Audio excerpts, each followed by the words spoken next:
जिस कंपनी के आईपीओ में प्रॉफिट होता है वो आईपीओ तो आपको मिलता नहीं है, और जो आईपीओ आपको मिल जाता है उस कंपनी के आईपीओ में लॉस हो जाता है। अगर आपके साथ भी यही प्रॉब्लम आ रही है और आप सोच रहे हो एसएमई आईपीओ ये क्या चीज है, क्या भला है, क्या इससे प्रॉफिट हो सकता है, और हमारा जो पहले आईपीओ में लॉस हुआ है क्या उसे हम रिकवर कर सकते हैं, तो ये वीडियो आपके लिए है। क्योंकि इस वीडियो के अंदर एसएमई आईपीओ की सारा कच्चा चिट्ठा खोल करके आपको बताने वाला हूँ। क्या इसके फायदे हैं, क्या इसके नुकसान है, और ये क्या चीज है, सारी बातें आज की इस वीडियो में करने वाले हैं। मेरा नाम है विकास मीना, आप देख रहे हैं डीमैट डाइव।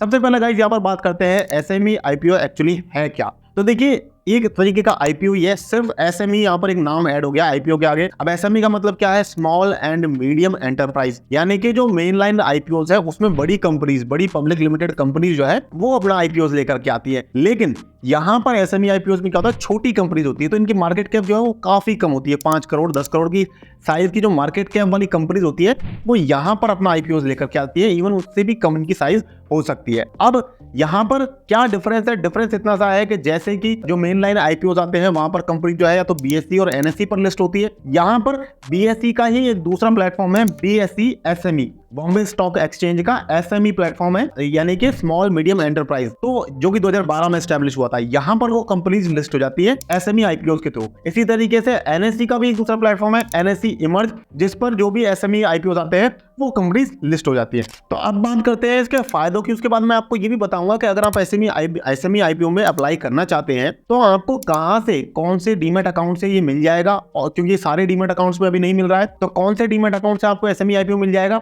इसके साथ साथ आप इसका एनालिसिस कहां से कर सकते हैं, वो चीजें भी मैं आपको अभी बताने वाला हूं। पहले इनके इसके फायदों को समझ लेते हैं। तो देखिए, 2023 के अंदर सबसे ज्यादा एसएमई आईपीओ आए थे, सितंबर महीने में सबसे ज्यादा आए थे, लेकिन पूरे साल का अगर डेटा एनालाइज करें तो वहां पर 166 एसएमई आईपीओ आए थे, जिसमें से 136 एसएमई आईपीओ प्रॉफिटेबल रहे थे, यानी कि करीब करीब यहां पर 80% के आसपास का नंबर आ रहा है। 80% जो भी आईपीओ आए वो सारे प्रॉफिटेबल थे। तो इससे समझ में आता है कि ज्यादातर जो भी एसएमई आईपीओ आ रहे हैं वो ये डेटा बता रहा है कि ज्यादातर एसएमई आईपीओ प्रॉफिटेबल हो जाते हैं। इसके अलावा जो ये 166 आईपीओ आए थे, इसमें से 51 आईपीओ जो है वो 100 टाइम से भी ज्यादा ओवर सब्सक्राइब हुए थे। इससे भी समझ में आता है कि लोगों की डिमांड जो है, जो ट्रेंड है एसएमई आईपीओ की तरफ, वो बहुत ज्यादा बढ़ रहा है। अब यहाँ पर एक फायदा ये हो जाता है कि इसमें 2 कैटेगरीज होती है। जिस तरीके से मेन लाइन आईपीओ में 3 अलग अलग कैटेगरीज होती है, उसके बारे में हम बात नहीं करेंगे, लेकिन जो एसएमई आईपीओ है उसमें 2 कैटेगरी होती है। एक होती है रिटेल कैटेगरी, जो कि आप और मैं है, तो 2 लाख रुपए से कम का अमाउंट हम यहाँ पर इन्वेस्टमेंट कर सकते हैं,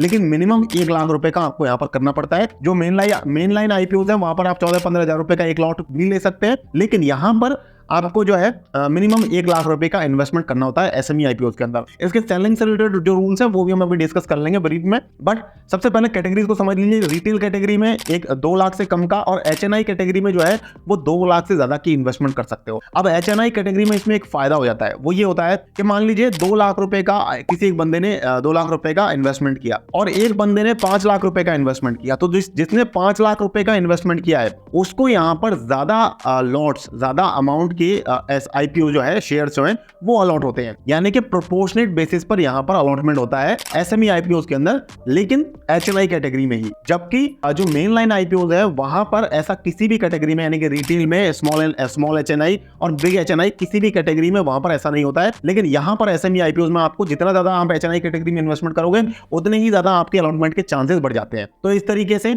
यानी कि यहाँ पर अगर आप एचएनआई कैटेगरी में जाते हैं तो आप अपना प्रॉफिट भी जो है वो, यानी कि आपको अलॉटमेंट जो है उसके चांसेस को भी आप काफी ज्यादा इंक्रीज कर सकते हो। अब ये तो हो गए इसके फायदे। अब हम समझते हैं इसके नुकसान क्या है और इसके सेलिंग के रूल्स क्या है। तो देखिए, अगर आप यहाँ पर सेल करने जाते हैं तो आप यहाँ पर किसी एक शेयर को सेल नहीं कर सकते। मान लीजिए आपने 100 शेयर का लॉट लिया है तो आप किसी एक शेयर को सेल नहीं कर सकते, आपको पूरा लॉट जो है वो सेल करना पड़ता है। अगर मान लीजिए लॉट के अंदर 10 शेयर है तो 10 के 10 आपको सेल करने पड़ेंगे, 100 है तो 100, और जनरली 1500 की रेंज में यहाँ पर एसएमई आईपीओ में शेयर्स होते हैं, तो वो 1000-2000 जितने का भी लॉट है वो एटलीस्ट आपको एक लॉट तो शेयर सेल करना ही पड़ेगा। अगर हमने 2 लॉट लिए थे, 3 लॉट लिए थे, तो हो सकता है अगर 3 में से 2 लॉट आप रखना चाहे तो रख सकते हो, लेकिन एक लॉट जो है, मतलब लॉट्स के मल्टीपल में ही आप यहाँ पर सेलिंग कर सकते हो। ये हो गई पहली चीज। दूसरा यहाँ पर सेलिंग का रूल ये आता है कि अगर मान लीजिए आपको लगता है कि कंपनी के प्रॉफिट के जो फाइनेंशियल परफॉर्मेंस है वो अच्छी नहीं है और कंपनी लॉस दे सकती है, तो आप उसे प्री मार्केट में ही सेल कर दीजिए। एक्चुअली एक ट्रिक दे रहा हूं आपको, प्री मार्केट में ही आप उसे सेल करके निकल सकते हैं। प्री मार्केट का मतलब क्या है? 9 बजे से 9:45 के बीच में, सुबह 9 बजे मार्केट खुलता है, वहां से 9:45 AM के बीच में आप उसे सेल करके निकल जाइए। जनरली लोग ऐसा ही करते हैं एसएमई आईपीओ के अंदर। इसके अलावा यहाँ पर एसएमई आईपीओ आप कहाँ से खरीद सकते हैं, देखिए एंजल वन का लिंक आपको डिस्क्रिप्शन में दे दूंगा। एंजल वन के ऐप में जाकर के आप, लेकिन अभी समझ लीजिए, अभी नुकसान भी देखिए इसके जो नुकसान बताने वाला हूँ उससे पहले मत खरीदिएगा, नुकसानों को समझिए। मेन पॉइंट जो है वो भी स्टार्ट होने वाला है। एंजल वन से आप इसे खरीद सकते हैं। इसके अलावा एनालिसिस करने के लिए चित्तौड़गढ़ नाम की वेबसाइट है, उस पर आप इसका एनालिसिस वगैरह कर सकते हैं। एंजल वन के ऐप के अंदर भी आपको काफी ज्यादा डिटेल मिल जाती है। तो ये सब बातें हो गई। अब इसके नुकसान के बारे में बात करते हैं, जो कि मेन चीज है। तो देखिए यहाँ पर क्या है, मिनिमम बिड अमाउंट मैंने आपको बता दिया। पहला डिसएडवांटेज, मिनिमम बिड अमाउंट जो है वो 1 लाख रुपए का है, यानी कि 1 लाख रुपए आपको डालना ही डालना है। लॉट्स में आपको सेलिंग करनी है। दूसरा डिसएडवांटेज मैंने बता दिया, लॉट्स के अंदर सेलिंग होने वाली है। तीसरा डिसएडवांटेज, आपको लिक्विडिटी का इशू आ सकता है। लिक्विडिटी का इशू का मतलब क्या है कि मान लीजिए आप सेल करने जा रहे हैं और आपको कोई बायर ही नहीं मिल रहा वहां पर, तो ये हो गया तीसरा डिसएडवांटेज। अब आपको हो सकता है ये डिसएडवांटेज बड़े नहीं लग रहे हो, मेजर नहीं लग रहा हो, लेकिन सुनिए, रुकिए, वीडियो बहुत इंपॉर्टेंट है, जो चीजें अभी आने वाली है। इसके बाद इन आईपीओस के अंदर, एसएमई आईपीओस के अंदर लोअर और अपर सर्किट बहुत जल्दी लग जाते हैं, क्योंकि इनकी जो मार्केट कैप है वो बहुत कम है। और आप समझ रहे हो 5 करोड़ की साइज की अगर कोई कंपनी है तो इंडिया में 5 करोड़ रुपए जेब में रख के चलने वाले लोगों की कोई कमी नहीं है। बहुत से लोग हैं जो इन स्टॉक्स को, एसएमई आईपीओ को इजीली मैनिपुलेट कर सकते हैं। अभी तो ये हो गया हमारा चौथा डिसएडवांटेज, लोअर और अपर सर्किट यहाँ पर बहुत जल्दी लग जाता है। अब जो अगला डिसएडवांटेज आ रहा है वो ये आ रहा है कि आपको यहाँ पर लिमिटेड डीमैट अकाउंट्स के अंदर ही ये जो एसएमई आईपीओस है ये देखने को मिलते हैं, यानी कि सारे ब्रोकर्स के पास आपको भी नहीं मिलने वाले। अगला जो डिसएडवांटेज है वो ये सबसे इंपॉर्टेंट है, वो ये है कि यहाँ पर इनकी कंपनीज के जो फाइनेंशियल्स है, यानी कि जो P&L है, वो सबकी वीक है और सबकी खराब है।